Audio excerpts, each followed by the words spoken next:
Hi sa mga family ko dyan, friend, followers and non-followers. Kung willing kayong mag-apply dito sa Taiwan, ito po yung agency ko na in-applyan dito. Legit po ito at ito po yung nag-process ng mga papers ko kung paano ako nag-flight pupunta dito.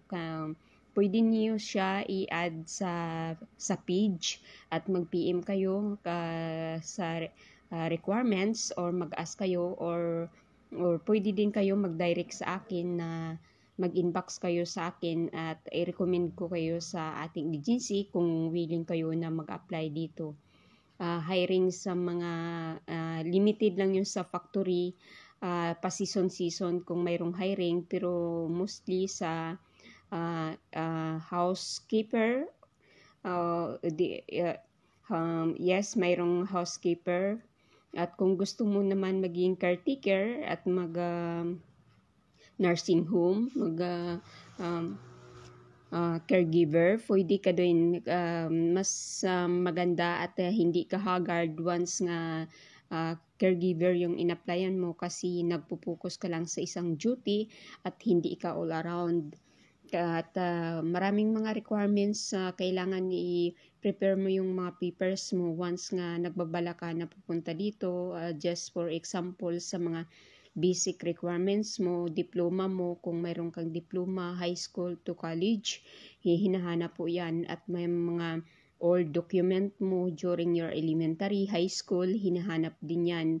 Like Form 137, old ID mo, mga provement mo nung previous na nag-aaral ka, hinahanap yan. Kaya dapat i-keep mo yan, itago mo yung mga old picture mo, old ID mo nung nag-aaral ka at mga papers record mo, hinahanap talaga yan.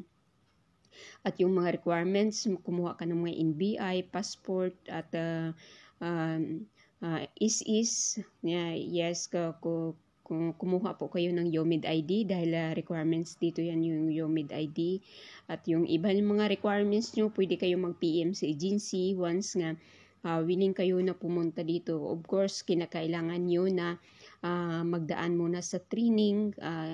It comes sa mga behavior nila dito, sa mga kultura, kailangan aralin mo or kahit basic man lang, at least pagdating dito hindi kayo mahihirapan at mayroon kayong idea kung paano sila mamuhay dito at paano yung mga paano makisama sa ibang dayuhan pag nakapunta na kayo dito. Dahil kailangan ikaw talaga yung mag-adjust kapag baguhan ka. Nung una kong salta dito, syempre hindi pa ako marunong magsalita ng Chinese, kailangan ko mag-adjust, kailangan ko matutunan at ang kanilang salita, kung sa ganun ay bawat isa ka sa amin ay magkaunawaan at kailangan matuto ka talaga. Walang mahirap once nga residido ka matutunan ang isang bagay.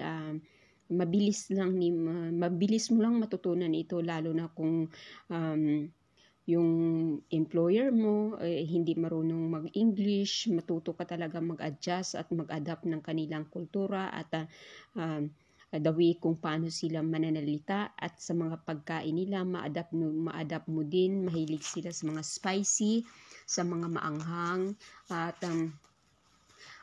sa mga belief nila. Kailangan na may idea ka talaga kung paano ka magpakisama sa kanila. Mga mababait sila tulad ng mga Pilipino once nga okay din yung ugali mo sa kanila. Yes, pinaka-worst, hindi nila nagustuhan yung attitude ng isang tao tulad ng nagsisinungaling ka, sinungaling. Ayan, hindi nila nagustuhan yan. Kailangan maging faithful ka sa iyong trabaho, magsabi ka ng totoo at hindi nila nagustuhan yan bilang isang sinungaling na worker. Kailangan na gampanan mo ang iyong trabaho at kung mayroon kang gustong i-verify sa kanila or mga clarification, kailangan na sabihin mo through person at huwag kang mahiya na ipahiwatig ang iyong saloobin sa kanila once nga gusto mo ipaabot ito sa kanila. Kaya It comes sa pagkain nila, mag-adjust ka sa pagkain ng kanin dahil pagdating mo dito, limitado yung pagkain ng kanin at saka yung gulay, yung marami kinakain nila. Yes. Mas okay pag nadatnan mo yung employer mo na marami silang kinakain na kanin, pero karamihan limitado yung kanin at saka karamihan gulay yung kinakain. Para sa kadagdagan na kalaman, huwag mong kalimutan i-follow at i-like ang aking page. Pwede mo din ito ma-share sa mga family natin, sa mga kilala natin na gustong pumunta dito. At least matulungan natin sila at ma-achieve ang kanilang pangarap sa buhay. Tiyaga lang, walang mahirap sa taong may pangarap. God bless. Welcome to my home. Thank you for watching.